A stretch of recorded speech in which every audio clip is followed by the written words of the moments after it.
Good morning, everyone, and welcome to Today Mañana. I'm Alex. This is Xavier. We're excited to have you joining us on a muddy and rainy wet and rainy morning. It's really, really muggy. Yeah, we have had. I often talk about the café con leche morning. I feel like this is a café con leche. Oh yeah, week. yeah. I mean, if you're awake, this morning I woke up. It was like it can't be. I have to wake up already. It's like it's dark. It's rainy. Exactly. My wife keeps telling me. She keeps saying, "I wish it was the weekend." Because then you could just go downstairs, and she just wants to go downstairs in the robe and get on the sofa and watch TV. Right? She said, "This is not the weather to go out and drive." But this is when I said, I really should be retired. I wouldn't have to get up at all today if I didn't have to. But then 5 minutes later, I'd be going crazy. You'd probably still be doing something, but at least maybe you'd be doing it in the house. But for those who do have to go out, there's no excuse not to grab your café con leche, get into a cozy place, and watch some Today Mañana. Yeah, absolutely. This is perfect, yeah. We have a great guest lined up for today. We're going to be joined shortly by Edward Herring. He is with the Charlottesville Sister Cities Commission. He's going to talk about our beautiful sister cities and all the work of the commission that they do. And then later in the show, we'll have our finance topic. Okay. So Xavier and I will talk some interest rates. We'll figure something out. I think those who know us know that the finance topic can cover a lot of ground. It's not limited to only one topic. That's true. It seems to meander along to different areas. You learn a lot of different things when it comes to finance on Today Mañana.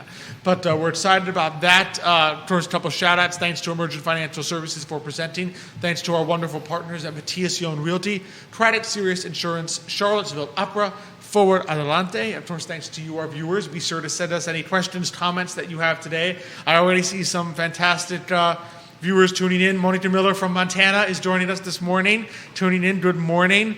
We got Dr. Elizabeth Urpí is tuning in this morning. She says she wants to give a shout out to the handsomest podcast host ever. So I guess that must be me. It must be, yes. Jerry's like, no, she means Xavier. I have a sneaking suspicion who that might be referring to. Yeah, me too. We love the wonderful Dr. Urpí joining us this morning, so that's always a pleasure. And so be sure, and we'll give you a shout out if you send us a like, a share, a subscribe. Subscribe, yeah. You stole my line. You're supposed to point at me, and I got. You should have said you were supposed to say it during the opening montage, okay. But. I'm not that good. I don't remember stuff like that. So be sure to send us that, and we will give you a shout-out this morning. Any questions, comments you may have, be sure to send them our way, and we will read them aloud, because we love reading the wonderful comments that our viewers send us. So without further ado, I'm ready to learn. I'm excited to jump in and learn, so we're excited to welcome to the show this morning Edward Herring. He is with the Charlottesville Sister Cities Commission. Edward, thanks for joining us this morning. Good morning, Edward. Thank you. Good morning. It's a pleasure to have you on. So maybe to start off, you could tell us a little bit about the origin of the Sister Cities Commission. How did it get started, and how did you personally decide to get involved? Very briefly, the concept of the Sister Cities began in the United States during the Eisenhower administration. Wow. He was the first sponsor to help make the programs happen. And the concept of the Sister Cities is basically to promote understanding of and foster relationships among individuals, communities, and cities of the world through cultural, economic, and educational activities.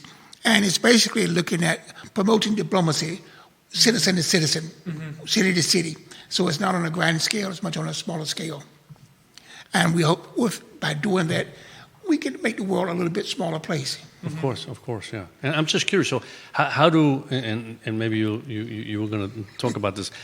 How do these cities get selected? I mean, how does Charlottesville have a sister city in X place? Well, let me tell you how what we have. Okay. I'll begin with the one that is in inactive status, and it's called Plevin. It's in Bulgaria, and that began many years ago after the war. We haven't had a lot of activity, but Plevin has indicated an interest to connect with us again. And surprisingly, we had a whole lot of people who suddenly held their hand up and said, "Oh, I've been there, and I would like to get involved." The next sister city is Poggio in Italy, and that has been our sister city since 1976. It's pretty active. It's not a big city. It's part of a larger region. At one point in time, it was a bigger city with or independent schools and what have you. But, as a lot of cities consolidate, but we have a pretty active relationship with them. We are hoping to be able to receive a delegation from Poggio next summer. Oh, wonderful. Wow. The last one we had here was in 2018, and they came for 4 or 5 days. They came during the film festival because residents of Poggio had a filming competition. Oh. And so Wonderful. it was a wonderful time. Now, I first joined the commission in 2015 on my first term and served for 3 years. And then recently I joined again in 2022. And so I'm on my second term. Now, the next city that's very, very active is the city of Besançon in France. It is on the eastern side, near the Swiss border. Okay. Besançon is a city that is very similar to Charlottesville. It has universities. It sits in the mountains. It's an arts, cultural city, very historic city. The city goes back to the Roman Empire. Wow. It was originally named and settled by the Romans and has been in existence ever since. It was a major point of, fortification for Louis XIV. So they had a giant citadel, which still exists on the hill overlooking the city. Incredible. And a very incredible location that's naturally defensive. It's a wonderful city. I've been several times, usually in association with Charlottesville High School. Mm-hmm. We received earlier this year an exchange of about 28 students from Besançon here at Charlottesville High School, Okay. and we had activities for them. We also received a delegation from the mayor's office earlier this year. We had an opportunity for citizens in Charlottesville to meet and greet and to get to know people.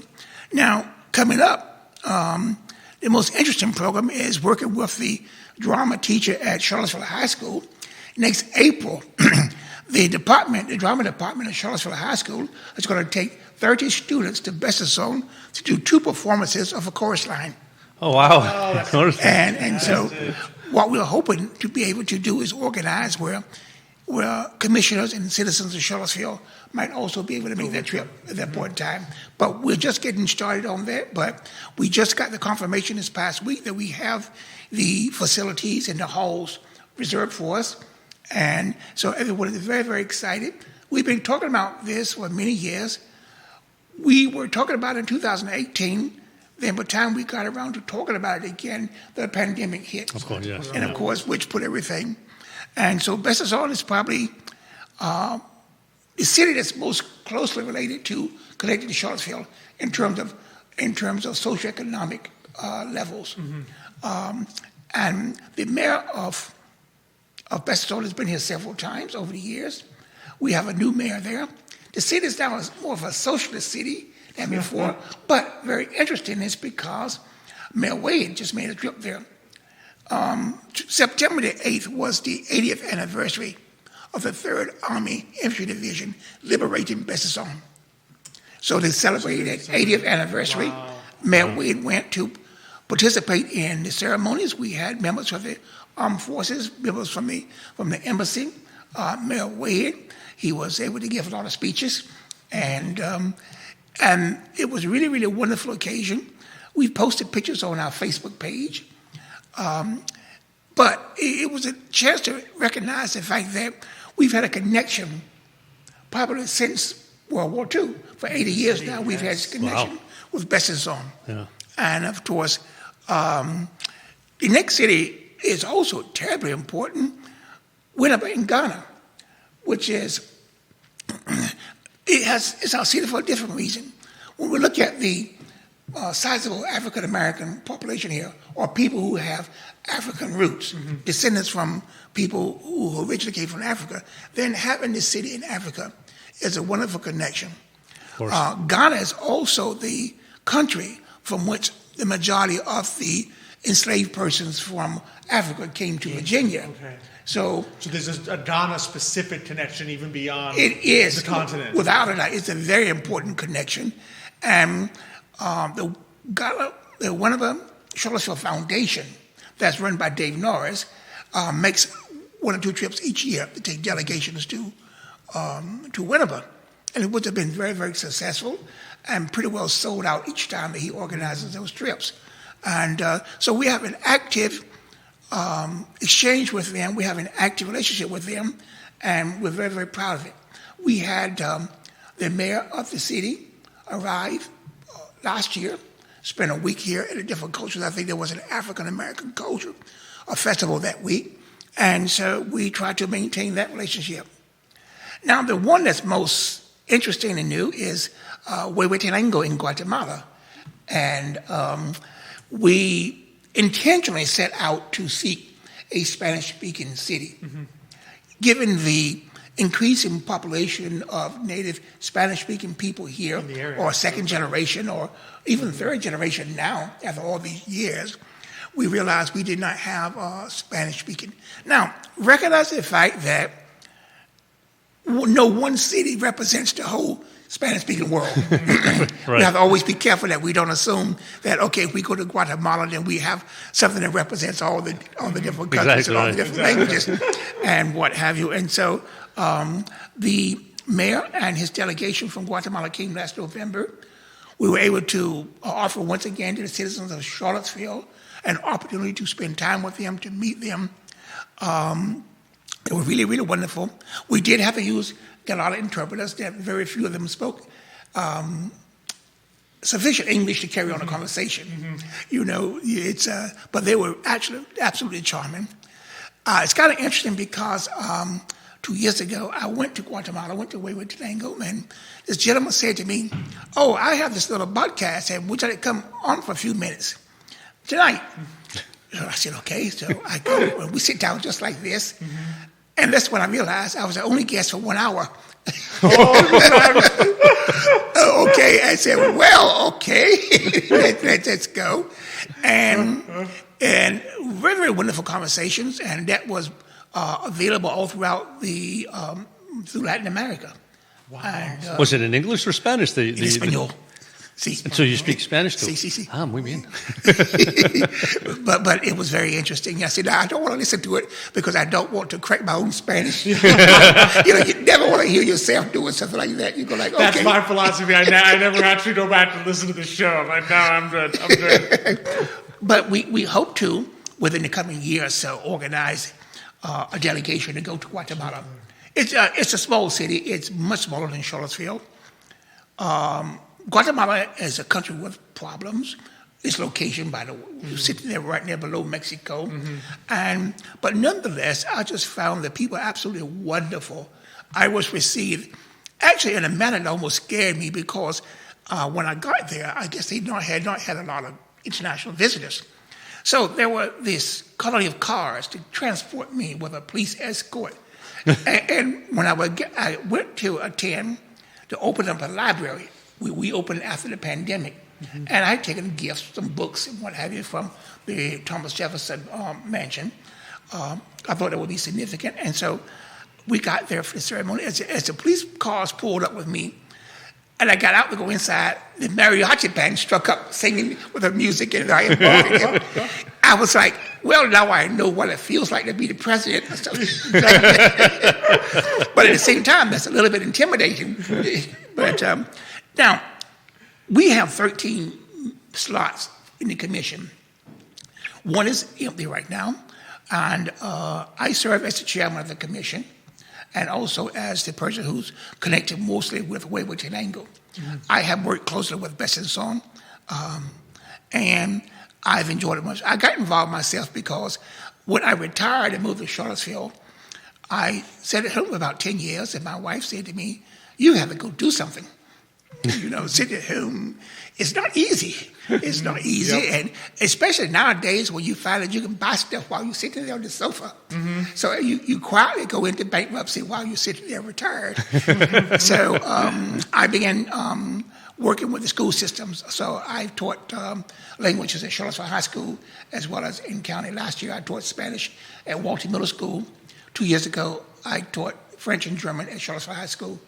And this year, I'm sort of taking a step back from that. I don't like get up in the morning anymore either.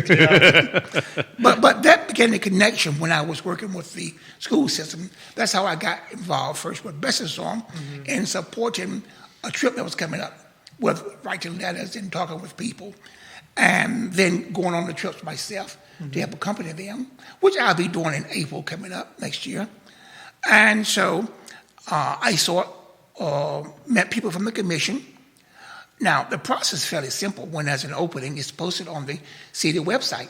There's a sister city page. There's also a page for boards and commission openings. Anyone can apply.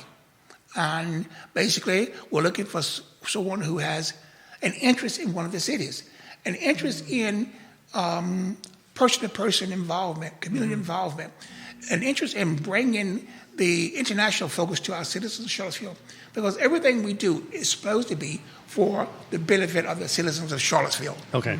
We want them to. Now, Charlottesville is already a pretty international city. Now, Yes, you have absolutely, to admit that. It's pretty good. And with the university, who supports us tremendously, whenever we have visitors, we have activities. They're able to bring them in, help They the bring them in. university. For instance, Global Week is coming up in later this year, and we will participate in that. We participated in things like the Fountains Tea out at Monticello. So we try to get out there and be a part of the community. And we're looking forward to doing more things.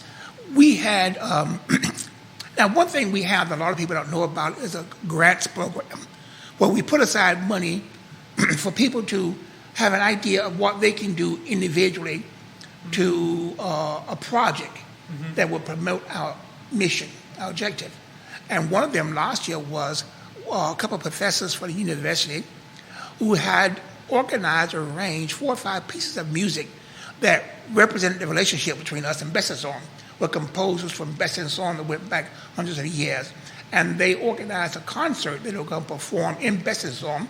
With those? Yes, they performed it here first. We were well attended. They performed it here when we had visitors from Bessasong, and then they went to Bessasong and they performed the concert there.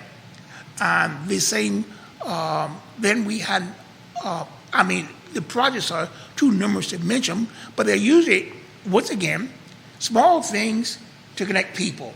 So we have to do a good job of telling people what's going on, to bring them into it. To let them know I love opportunities Charlottesville, but are. Charlottesville is also a little bit of an apathetic city. It's like it takes a lot to move people to get them rallied up and interested. Yep. So you have to continually push out information, let them know what's going on. Exactly. So once again, as I was mentioning, we have 13 members of the commission, and the terms of 3 years. There's an application on the city website where one can apply. City residents are preferred, but you can be in a close area if you have a connection. I live in the county, but I work in at Charlottesville High School, so I have a close connection with the city.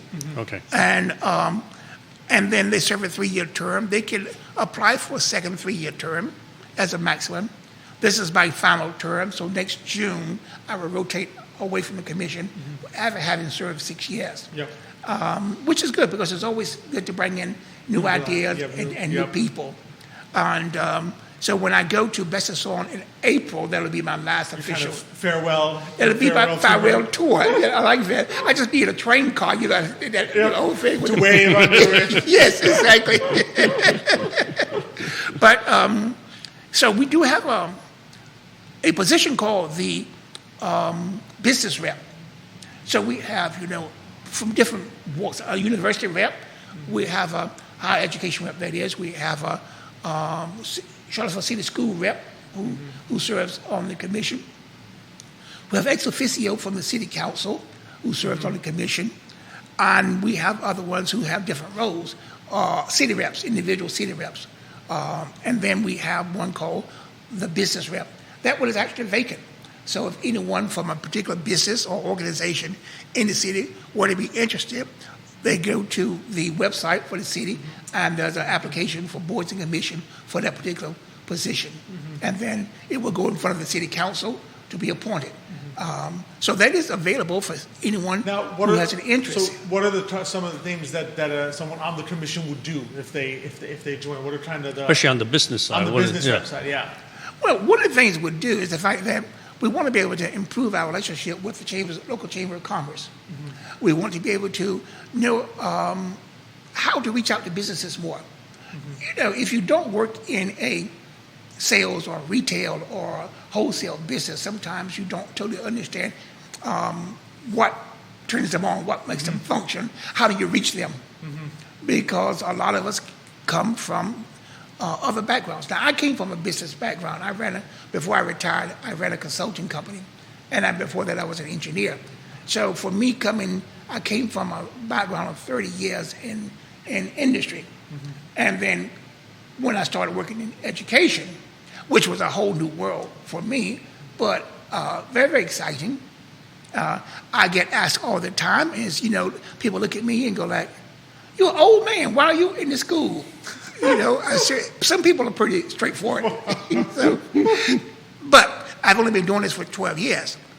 It would be a difference if I had been there for 30 Sure, years. exactly, yeah, absolutely. Yes. So, but we definitely would love to have someone who, from one of the business community, they want to join into the city. We meet once a month. There are public meetings because it's a commission. Everything we do is open to the public. Mm-hmm.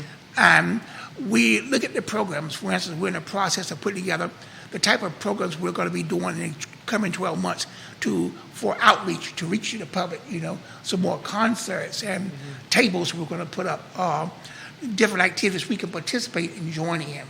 And so we've come up with a list for the coming year. Now we're into the implementation phase. Yep. And that's where you really need people, because we have to have people to man the booths. Mm-hmm. If we have a booth at a certain festival, we have to have someone standing there. The Pampers don't give themselves out, unfortunately. Absolutely. Yep. You have to have someone there. That's right, exactly. That's right. And so, and the beautiful thing about it is, anyone who comes in, hopefully will have some new ideas of their own. Mm-hmm. Oh, I think this would be a good idea. For instance, one of the things that I was interested in was the fact that perhaps one of the projects would be to have an artist compete to draw a mural in our sister city, mm-hmm. and then have a reciprocal one, someone from there to come draw a mural on a wall here in Charlottesville. Those are the sort of things. Absolutely, that's a good idea. Yeah. We have signs up. We have cities that are streets that have been named for the sister cities, and we want to have that reciprocally located in the other cities. Mm-hmm. A lot of activities that are very, very interesting that, unfortunately, a large part of the population of Charlottesville don't know anything about. Mm-hmm. So that's the struggle, that's the continuous struggle, is to bring familiarity with the work we do to the city of Charlottesville, because, in my opinion, it's very, very valuable work, and we want people to get involved, we want people to enjoy it, we want the citizens of Charlottesville to profit from the commission. Yes. Well, and you have to be involved in some way to profit, right? It's an opportunity, but if you never go to events or you never know about it, right, then you're not profiting as much by it as a citizen. So it's wonderful if you can get more people to participate. They can take advantage of the opportunity to get to know these other cities or if not, sometimes maybe you don't meet the people from there, but you can experience their culture and what their world is like. That's a unique characteristic of the city of Charlottesville, is the fact that you go like, oh, they had this last week, I didn't know about it. Mm-hmm. Or they had this, went on 2 weeks ago. After the fact. After the fact. Yeah. There's a lot of things that you realize after the fact. Yeah. And so what we try to do is get ahead of that curve. Mm-hmm. Yeah. I'm curious about one thing. So did you ever have any cities reach out to you and say, we'd like to be a sister city to the city of Charlottesville? That has happened. Here's what's required is how we got cities going. We need, first of all, a support group. We need to have a group of people who said, we have a connection with this particular city in this country, and we would like to have that to be a sister city. Mm-hmm. But now that requires them to basically have established themselves as a support group to be willing to stand up and to be able to help make it happen. Mm-hmm. For instance, several years ago when we were looking for a Spanish city, there was a group here in the city called Ixtantan Foundation who builds orphanages and schools. They're building schools and orphanages in Guatemala. And they basically thought, well, it would be a good fit because we work closely with them. So they stood up as a community organization to help sponsor them. Dave Norris's Charlottesville Winnebago Foundation is another support group which helps make that sister-city relationship happen. Okay. So initially, Charlottesville High School was the group that basically got us started with Best in Song. Okay. All right. So any city that we have or we want to have really comes from the citizens of Charlottesville. If there's a connection, there's a group who really feels strongly about a particular city or a particular country where we don't have a relationship and say, hey, we need to have a relationship with this city because we are from there or we know people from there or we like that culture, then they step forward and say, and there's a process. And there's a process for them to apply to submit certain documentation for consideration by the city council. And if the city council approves, then we'll begin the process. A city doesn't start off as a sister city initially. For instance, Wayward to Nangle is still in the phase we call friendship city. It's sort of like getting engaged and then, Get married later. Maybe. And so we're in that phase with them. But yes, we will go through a phase, could be up to several years, where we slowly begin to get to know each other. We have to determine if there's a fit. And it's the same as when you meet someone and you're in love and you get married. You've got to find out, are you compatible? Can you get along or what have you? And are you going to survive this whole this phase? And so we're in that phase with Wayward to Nangle right now. Okay. They've been here. I've been there. We want to send a delegation there.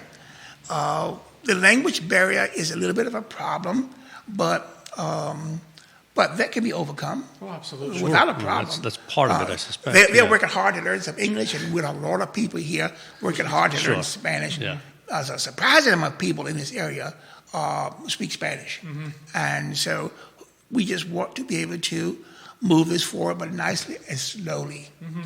So, yes, if a group of people, let's say, any city they would think of, if we had a group of people from an Asian city or an Asian country that felt, we have a giant population of people here, and we're willing to band together as a support group, then they have an opportunity to apply, to submit that paperwork, and perhaps when I look at the sister cities all over the United States, most cities, even smaller than Charlottesville, have 4, 5, 6, some have 8 or 9 sister cities, and have ongoing exchanges.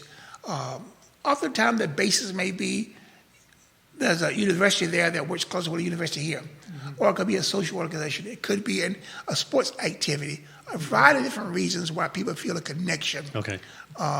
We've looked at cities in Argentina. We've looked at cities in Mexico, but we chose Wayward to Nangle. I wasn't on the commission at the time that was chosen, and but I think it's a great choice. But it requires getting to know them and them getting to know us. Finding that thing that reason for being connected, because that's not always apparent up front. Yep. So they are a sister city or still on the friendship? They're still on the friendship side. Okay. And how long does it take? What would you say is the process that maybe you guys get married? As long as it takes. As long as it takes. As long as it takes. There is no. So there's no timetable. There's no timetable. Not before 3 years. Gotcha. Now we do have that. You can't move up to the status of sister city before 3 years, but that doesn't mean that we have to move forward. We can decide, we can decide that the relationship as it is works, and we'll leave it there. As a friendship, yeah, absolutely. Yes, and do the commissioners vote on that? Who decides that? Is there like a vote, or how does that work to become a? The commissioners will make a recommendation. Okay. That change would be approved by the city council. Okay. Okay, so the commission recommends. And the city council will decide. decide. Yes. Okay. And so, because we do represent the city government. Sure. So when I'm traveling, what have you, I'm working and speaking in the name of the mayor and the commissioners. of the city councilors, and they are quite actively involved. Whenever we've had visits here with our meetings, with our plans, for instance, our presentations. Mayor Wade has been involved before Mayor Wade Snook was quite actually involved. So we've been very, very fortunate. Many, many years ago, Mayor Walker did a trip to both Ghana as well as to Bessonson. And we don't do too many, you know, over a period of 10 years, there's only been 2 or 3 trips, usually for a very, very specific reason. For instance, on Mayor Wade's particular trip over there, the similarities between Bessonson and Charlottesville in terms of what we're trying to do are very important. Bessonson has given itself the mission to become a grain city, complete a grain city. And that's part of the whole thing that Charlottesville aspires to. So they talked about the type of streetcars they use, the type of buses they use, the type of things they do with their buildings. A lot of different things that Mayor Wade was able to sit down with different people to learn about how they're doing things over here, because it is important. And I do know from having attended many different city council meetings that almost historically, when we're talking about new buses or we're talking about different things, people are all concerned. You know, we want to get away from gasoline-powered buses. Right. But you know, that's just one of the many things that have to do with becoming a green city. Also, the fact that we are becoming a central for biotech and startups. Bessonson is also. So Bessonson is with the universities there, and we have relationships between our university here and a university there. So Mayor Wade's trip, once again, he was invited because of the 80th anniversary or commemoration of the liberation of Bessonson, and but he took advantage of that to work on issues that are very, very important to the future of Charlottesville. That's wonderful. That's fantastic. And then we definitely have a couple people liking. Amy Leiter liking the show this morning. I think we have a comment. Dolores Clark Herring says it's wonderful to hear how Charlottesville is connected to other places in the world. It's so nice for my wife to say that. Well, she is watching. She is watching. Thanks so much for watching, Dolores. Number 1 we fan. Appreciate it. Yeah, I have one fan. You're No, number that's one. the fan. number one One fan. fan. So You have one. many fans. You have many fans. Elizabeth Urpí is tuning in this morning, so you have many fans. She's just number 1. Dolores is your top fan, to be sure.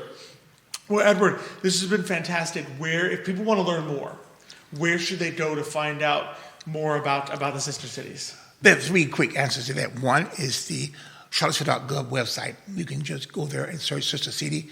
All the information there about our cities, about the processes we go through when we meet, minutes from our previous meeting, as well as applications. Then there's a link also to CVilleSisterCities.org, which is our own website, where we talk about more current events. But most up to date would be Instagram, and the one that I keep up to date myself is the CVille Sister Cities Facebook page. Okay. And where you'll see most of the pictures of most all activities being posted there. As a matter of fact, probably, I'm sure people are watching us through the Facebook page. Yep. Hopefully. So those are the 3 things that people can do to get in contact with us. And my name is Edward Herring, and people can always find me at Herring E. At Charlottesville.gov. Oh, okay. Perfect. So, thank you. Wonderful. Thank you for having me here today. Well, thank you, Edward. Thank you so much for I've coming learned on. so much. I I've appreciate learned a it. lot. Yes. I'm really appreciative of what you do and what the work of the commission. Thank you. Thank you. Have a good one. Thank you. Appreciate it.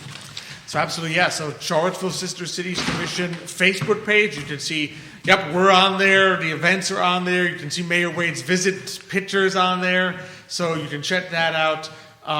And lots of ways to keep connected and keep up to date. Like Edward said, I mean, don't be that person in Charlottesville who says afterwards, I didn't know that was happening. I missed that. Be the person who knows in advance that it's happening and says, I'm going to go to that. Exactly. It's just amazing because, like I said, I've heard of that program, the Sister City, and it never occurred to me. First of all, I didn't know how it worked, and it never occurred to me, which were the cities for Charlottesville. Even though you said it's somewhere on the road, it's there. It's one of those things. Exactly. I probably drive by there, not really paying attention and to didn't realize it. And didn't realize it, and just how much and what connections there are there. Exactly. Which is fantastic. Some have been there for years. I didn't realize how long some had been connected to us. Which is amazing. Yeah. So there you have it. Charlottesville, sister cities to Mission. Be sure to check it out on Facebook. And Friendship City. And Friendship City. Which again, I didn't know how that worked. Well, that one has a fantastic name. So Huehuetenango, because it's not like, H-U-E. It's like one of those like classic, like, you wonder, like, it may be a small city, but you wonder how long it's been around. Yeah, exactly. In Guatemala. In Guatemala. So that must be pretty neat. Yeah. And so now we got our finance topic, also known as, and Xavier, what is going on? What are you going on there? Topic. Well, I mean, I guess the important thing is, as most people already know, the Federal Reserve lowered interest rates by 50 basis points, right? Mm-hmm. And so, there's been quite a lot of chat about, why 50? What does that mean? Why did they do 50? Why didn't they do 25, right? Mm-hmm. And where are we on that cycle of the Fed continuing to lower rates? Do you think there's anything to read into the 50 as opposed to 25? Or so yes, I mean there's the possibility, right? But I'll be honest with you, I come from a different camp a little bit on that, and maybe because I've lived through kind of longer time period, and therefore I've seen interest rates really, really high. I've seen interest rates really, really low, and so for me, 5% interest rates is not what I would call a death interest rate where, financing can't be done, right? Yes. And the economy can't grow at 5%, right? I don't see it that way, right? So my question is, why are we doing 50 basis points off the bat? So in other words, if you felt the way you do, why didn't you do 25 last time? 25 and 25. And then do 25, right? And see where that gets you. And I think that will be much more plausible for everybody. They did 50, but I mean, you have to look at what happened in the marketplace. You did 50 basis points, and here's what's really interesting, right? The stock market went up, has gone up since then, and the bond market's gone down, right? So you sit there and go, wait a minute, so they lowered interest rates, which is supposed to be good for bonds, and yet bond market goes up, and the interest rate goes up, prices go down, so it's gone. Which is the opposite of the direction they went. So they lowered the short-term rate, and then... That's right, and the stock market went up, right? Yeah. So the stock market's sitting there saying, all right, cheaper financing is good, right? Obviously, they didn't see a situation where they felt that the economy is hugely at risk, and therefore the Fed is saying, oh, my Lord, the economy is really, really struggling. I got to do 50. They didn't perceive it that way, right? And for good reason, because, one of the things that we are learning about the economic numbers we're seeing is that those economic numbers are historical numbers. And the statistics that we were using in the past, pre-COVID, are really struggling to prove anything post-COVID, right? So you sit there and go, oh, look, this number indicates in the past, 90% of the time meant we were going into a recession or this was going to happen, and it's not happening, right? So there's reasons behind that.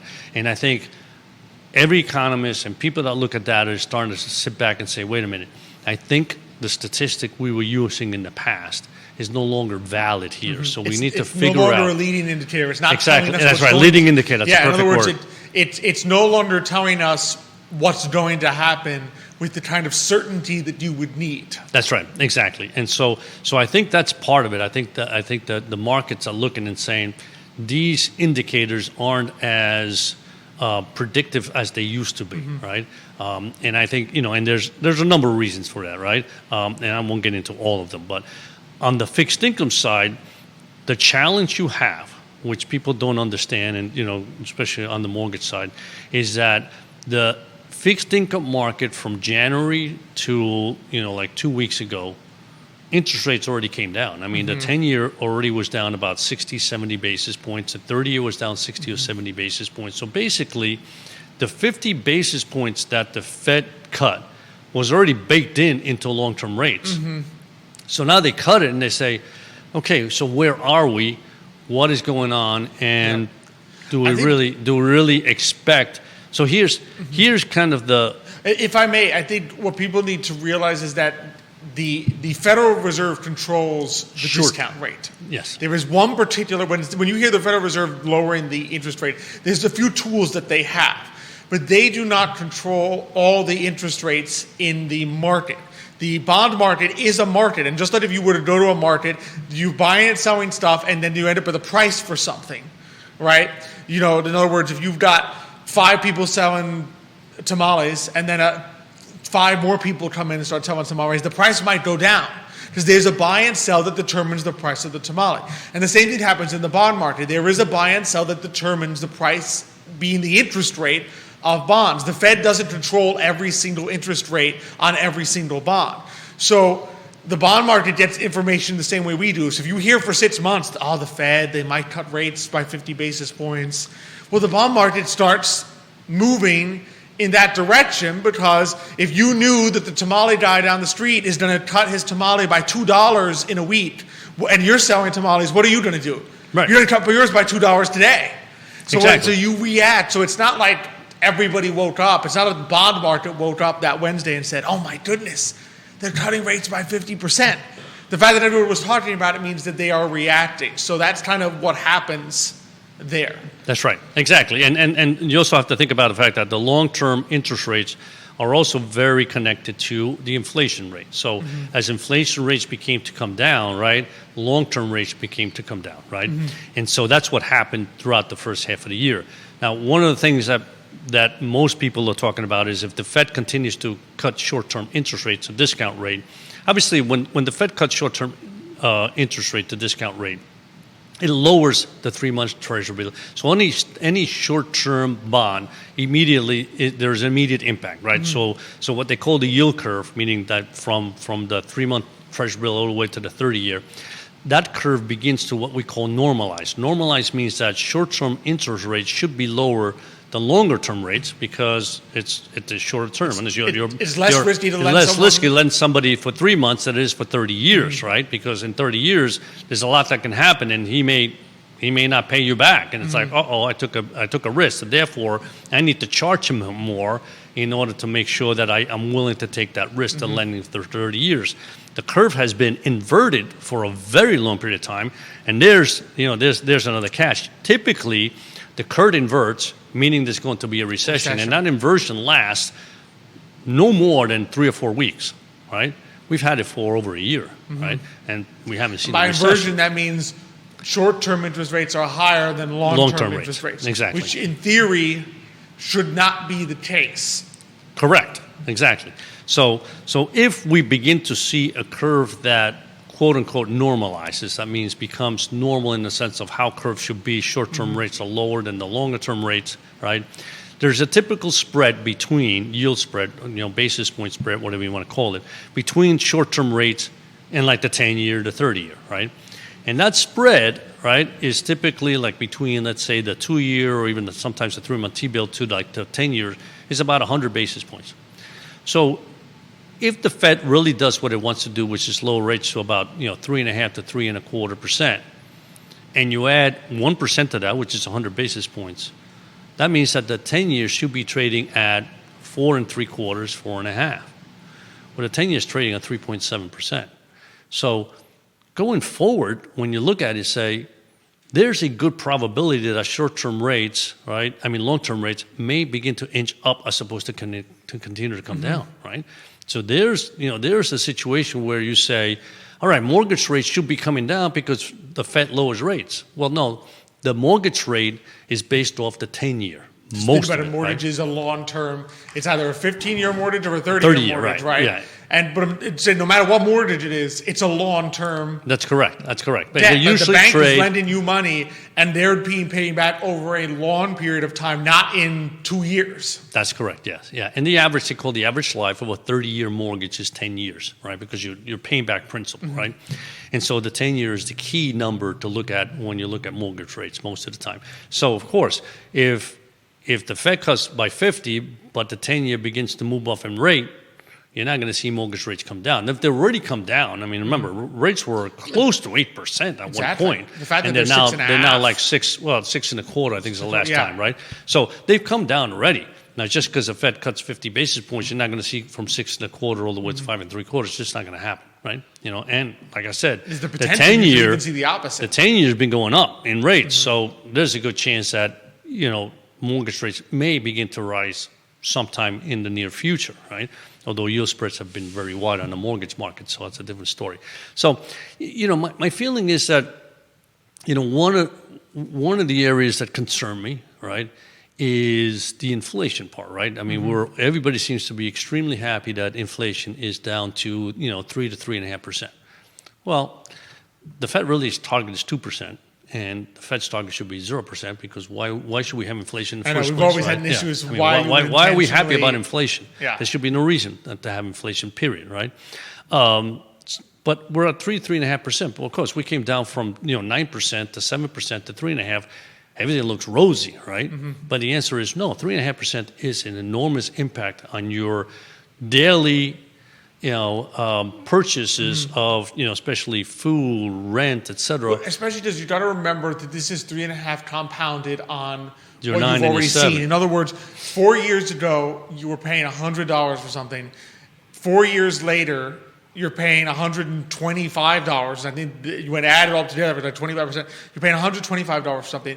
If I tell you, well, now things are great because next year you're only going to pay $128, you're like, well, that's 3% of 120 that's going up. Yeah, but I'm saying, 3%, I know, exactly. I'm trying to make it simple, right?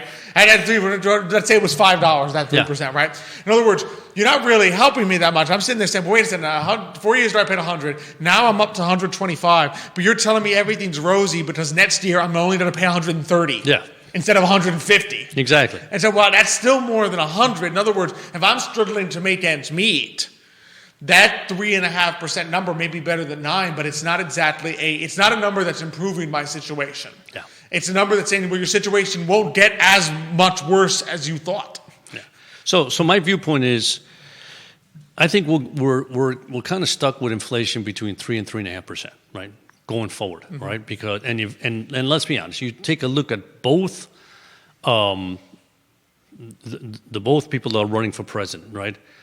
Their economic programs are both inflationary. I mean, one in one way, one in the other way. So really, we're not really solving. And by bringing back manufacturing to this country is fantastic, but it's also inflationary, right? So you have to think about that. And the sense is, if you're going to continue to have an inflation of 3 and 3.5%, then there's no way the Fed's going to cut rates all the way down to 3.75% or 3.5%, unless there's something on the other side. Yep. And the only other side is, the economy's really going to struggle, right? So either they're perceiving that the economy is going to struggle sometime in the 6 to 12 months, right? Which won't bode well necessarily for the stock market, because eventually, we had 2 very strong years in the stock market. Stock markets don't go up 20% every single year forever. Sooner or later, you get a correction in there somewhere, right? So my viewpoint is that 50, I would have done 25 and then 25. I would have maybe done 25 a little earlier and just see how the economy recuperates and how the markets react to that. But listen, they know more than I do. They see more than I do, so I'm sure there's a reason for the 50. No is debatable. Well, I guess I sit back and say, from a perspective of kind of portfolio construction, on the fixed income side, there's an enormous amount of work to be done because things are changing. At this point, we've been in a 2-year cycle of interest rates going up, which means that would lend you to certain parts of the bond market, namely places where as interest rates go up, your coupon goes up, right, which is the floating rate sector. But now you don't want to be in a floating rate sector if rates go down. Exactly. At least not to the degree that you were in the past 2 years. Yeah. So just like we saw a big shift in 2022, you're going to have to make some changes in 2024. Yeah. And the shape of the yield curve, right? That's very important because depending on how that shape shifts, right, you can make investment decisions to obviously, appreciate your portfolio through that.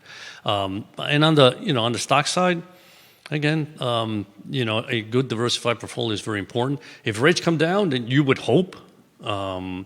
And you've seen that a little bit lately. You would hope that small cap stocks begin to do better because they have been really doing lousy for the last 3 years. Well, to the reason for that, right? So small cap stocks are smaller companies. If you imagine, let's say you as your small business owner went out to the market to borrow money, what is a bank going to charge you? You're looking at 10%. Right. 10 plus, right?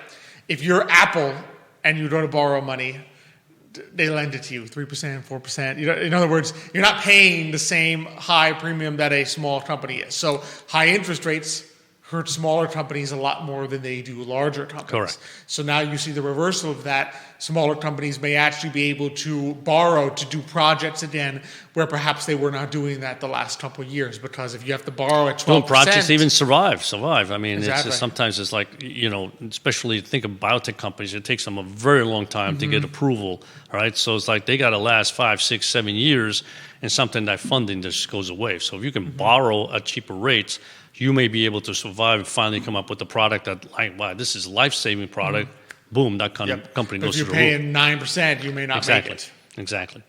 So, from one side, it's like everything else, there's pros and cons. On one side of the market, on one side, people say low rates, that's great because I can borrow lower rates. But if you're on, if you're a senior citizen on fixed income, right, it's like, you were enjoying being able to earn 5, 6, 7, 8% in a very safe portfolio. As rates come down, now you have to say to yourself, if I need 5, 6, 7%, how do I do it? And sometimes the problem is the only way to do it is then to go into the stock market, high dividend paying stocks. But again, is that what you want, right? You don't want to have to take that kind of risk. Exactly. Yeah, I mean, I think people, they look back and see the lower rates that we had in the 2010s. And yes, if you were a borrower, that was great. If you got your mortgage at 2 3/4, you were loving that was it. that wasn't even the 2010s. That's what I try to tell people too. It's like, some people got extremely lucky, 2 3/4, 3%, Some people 3 got 3/4, 3, and that was 4. really right, like during that COVID era, right? What I'm saying is, in other words, in the 2010s, if you were a borrower, maybe you liked some of the rates you were getting back then. But if you were a saver, I mean, we were there investing for people in the 2010s.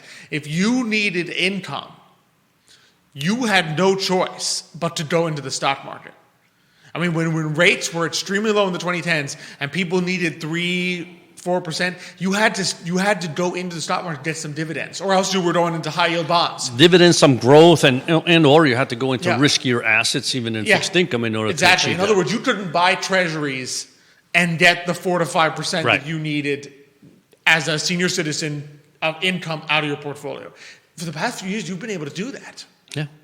Right? So the way these things shift, it's not necessarily better for everybody that rates are coming down. There's going to be a subset of people who are like, man, I have to take more risk to get the same income generation that I was getting beforehand. Yeah. I mean, you're right. I mean, obviously, if you're purchasing a home, right? Then you want the lower. Even though that, the real estate market's a whole different market by itself also. But if you're purchasing a home and rates are coming down, you sit there and go, wow, maybe now I can afford that particular home. Exactly. As to whether that house goes Went up in up price, all it's else a different equal, story. everything But all else stays the equal, same. you say to yourself, wow, I can now buy that home. I can afford it. Yeah. So that is helpful.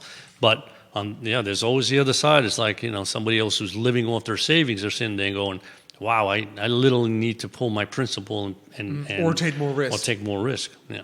So there's a pro and con to everything. But I'd be interested to see. I mean, I think most economists now expect them to continue to cut rates a little bit in here, and so I'm going to sit back and wait and see. We'll see whether this was a one and done or if they. Yeah. They I think they will, but I'm not. Again, I'm not in the camp that they should. But I've long been of the opinion that you look at the history of interest rate movement from the Federal Reserve, and it takes 9 months to a year for the economy really to, I think, see the impact of an interest rate change. Yeah. Because that needs to trickle through the market. It's not an immediate thing to see the impact. So I always wonder why they do a bunch in a row, because I don't know. I feel like the track record is not stupendous on that. Yeah, I mean, I always say, I mean, to me, the economy is like a big barge, right? It's very hard to move any direction or make it stop, right? It takes a long time, right? It's not a speedboat where you can turn it really quickly. And you're absolutely right. You move little by little, but it might take 6, 8 months, and before that, it's like, we went too far, and now we have to suffer the consequences. That's why I'm a little dubious on the no. I said, for sure, I think the Federal Reserve thinks they know more than Xavier, Whether they actually do remains to be seen. Well, yeah, no. That's always whether they actually know more than the economy itself. Well, I remains think to part be of it seen. is, listen, they have a lot more data than I have, and maybe sometimes having too much data is not necessarily good. Because let's be honest, sometimes the more you read and more data you have, the more confused you become. It's like, wait a minute, you got 50% people saying this and they show me the data, 50% people saying this and show me the data, so which one am I to believe, right? Exactly. Sometimes you got to take a step back and say, let me just think about this for a while and not just look at that and say, yeah, here's where it's going. Here's where it's going. Yeah. But we'll find out. Yeah, we will. We'll find out. But, It's what makes our life interesting. Exactly. That's why we're able to have a finance topic. Otherwise, we'd sit here and say, it's all good. All right. See you next week. Yeah. But thanks for that. You're welcome. Thanks for Always fun chatting with you. Same here. Thank you, Rosalia de Rosalia Tordaro. I've been watching from Miami. Wow, Miami. Hopefully it is nicer weather in Miami. Well, yeah, I than think it so. I is think here. the storm I was. think Miami's on the other side, thankfully, of of the the storm. of the storm. Yeah. So for all we know, They could be having nice sunny weather. Sunny weather, Yeah. and have no clue that there's a hurricane. Who knows? The other side. But we hopefully they're enjoying it. So, but thank you for tuning in and taking some time out of the Miami weather to join us. But thanks to everyone who tuned in today. It was wonderful. Thanks to Edward for coming on and teaching us a little bit about the sister cities in Charlottesville. Thank you all for tuning in and joining us this morning. Next week, we're going to have on Liz Nobby from Alight Flowers, as well as Matthias from Matthias. We're really going to be coming on. Maybe we'll talk a little, next week. It'll be October. So we might be able to do some Oktoberfest. We'll see what Matthias has in store for us. Yeah, so be sure that'd be interesting. to come check that out. Thanks to you for thank joining you me on the welcome show back. today. Always fun. It's always a pleasure. Always a pleasure. Thanks to Emergent Financial Services for presenting, and our fantastic partners at Charlottesville Opera, Matthias Realty, Craddock, Sirius Insurance, Forward, Adelante. Thank you all for tuning in. Do your best to stay dry this weekend. I know it will be a challenge, but hopefully by the time we see you next week, we will have dry and maybe some beautiful fall weather. But until that time, as we like to close it out on the show, hasta mañana.